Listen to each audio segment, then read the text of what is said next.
Route 66, the Mother Road, a ribbon of asphalt that once carried the dreams of a nation. But what happened to those dreams when the cars stopped coming? I'm Big Mike, and I'm taking you on a journey to discover the ghosts of Route 66, the forgotten towns, the abandoned motels, the echoes of a bygone era. Join me as we explore the Mother Road, searching for pieces of forgotten America and uncover the stories that time left behind on this historic highway. This is Bowlin's Old Crater Trading Post, a ghost of Route 66. Frozen in time, once a bustling hub for travelers and traders, it now stands silent, a testimony to the bygone era of the Mother Road. The original trading post was built in 1936 by Bowlin, a man with deep respect for Native American culture. This newer building, constructed in 1954, was more than just a store. It was a community center, a place where cultures intertwined and stories unfolded. Bowlin, known as Mouse by the Navajo, fostered a trusting relationship with the local tribes, showcasing their artistry and traditions to the world. Imagine the scenes: travelers stopping for gas, browsing through Navajo rugs and jewelry, warming themselves by the potbelly stove, the air filled with the aroma of coffee and the chatter of voices from near and far. But the tides turned when Interstate 40 bypassed Route 66, leaving towns like Bluewater and businesses like this trading post stranded in the dust. Now, as we go a little further down the road, the next place, the old gas station. I believe it's still currently a garage of some sort, but you can see the old gas pumps out front that used to pump fuel for all of these cars and trucks running down the Mother Road. And finally, even though it's boarded up, it's called Paradise Acres. Trading post of some sort? What do you think it is? Now, this is one of my favorite places, is San Fidel, and this is a Whiting Brothers gas station. The gas station probably closed down around 78 or something when a lot of the stuff was bypassed. That's a Whiting Brothers sign that you'll see and you can see the interior is coming down. Now the signs, they still have the Whiting Brothers. They were one of the biggest, as far as along Route 66, they had a lot of gas stations up and down. There actually still is one in Moriarty, New Mexico. There still is one active one that's a tire station now, not a gas station, but that is the last remaining Whiting Brothers station. And this, like I said, is just kind of a look at what it was like. See the Whiting Brothers, there's a motel. What do you think the motel was like? Has anybody ever been to this one? Then again, here's the Bluewater Motel. Just have basically a lot of the sign to take a look at. A lot of these places are private now. But back in the day, I mean, can you imagine it? Just cruising down the road on road trips, seeing all the attractions. Now we're moving along. We're actually into Erick, Oklahoma. And our next stop is the West Winds Motel.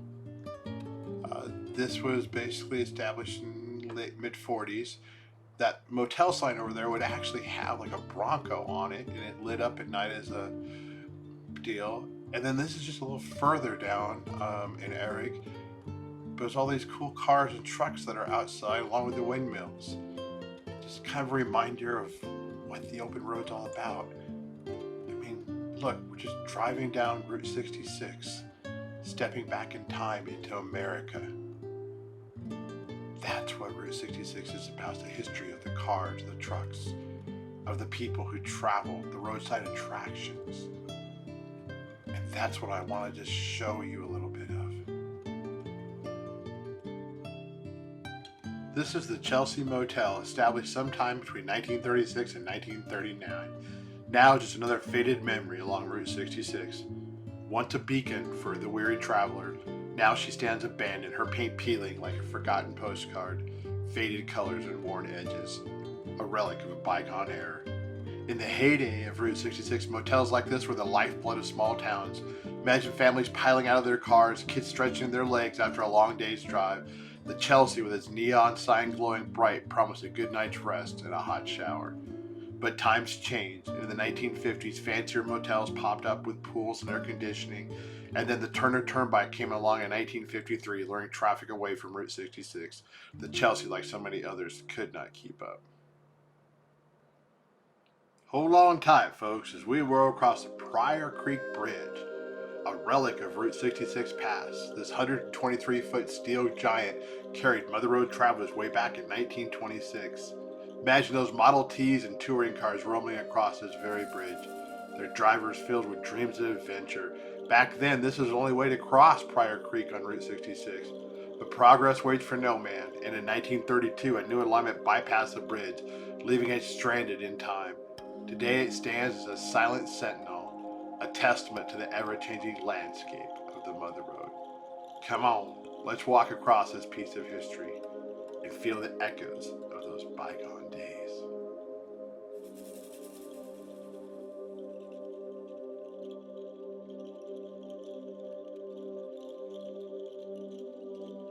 And finally in Chelsea, you come across a garage. Now, I don't know, this could be a current business, I'm not sure, but I definitely bet this was on Route 66 back in the day. It's a cool old building, just want to kind of show you that. And then Oklahoma US Highway 66, here we come. This is Afton, Oklahoma, the Avon Motel that remains. Right on the border of Kansas and Oklahoma. And finally, coming in Texola, Oklahoma. One of the old abandoned places on Texola here. Now feast your eyes on this, survivors, folks. This sturdy old building was once the Magnolia service station, a beacon for road trippers back in the 1930s. Imagine pulling up here in your Ford Model A, needing to fill up in a cold drink. This place was hopping back in the day. Charles Bowlin, the owner, kept this place humming, Magnolia gas flowing, and maybe a little garage for repairs. Now over here, we got ourselves a real jailhouse, just one room, mind you, built back in 1910 to hold the rowdiest of Route 66 outlaws. Can you imagine spending a night in this stone box? No, sir, not for this outlaw. They say these walls have seen it all. Drunken brawls, petty thieves, maybe even desperate fugitive or two. Imagine the stories these stones could tell. And get a load of that iron bar door. No fancy lock and key here, just good old-fashioned brute strength keeping those scoundrels in line. Well, Texola on Route 66. Town that was for a while thriving. I-40 passed it by and turns into almost a ghost town. People still live here and still do, but there is so much you can see from the past of what it was like. Old Chevy truck out front there. There's just nothing quite like Texola. And the American dream. Here's the last building here. I don't know what it is. The brickwork's pretty amazing looking. I don't know if that's like a feed store, trading post. Let me know if you know in the comments there. But do me a favor, if you get a chance, please subscribe to our channel and check out this next video. I think you'll like it. It's road trip time!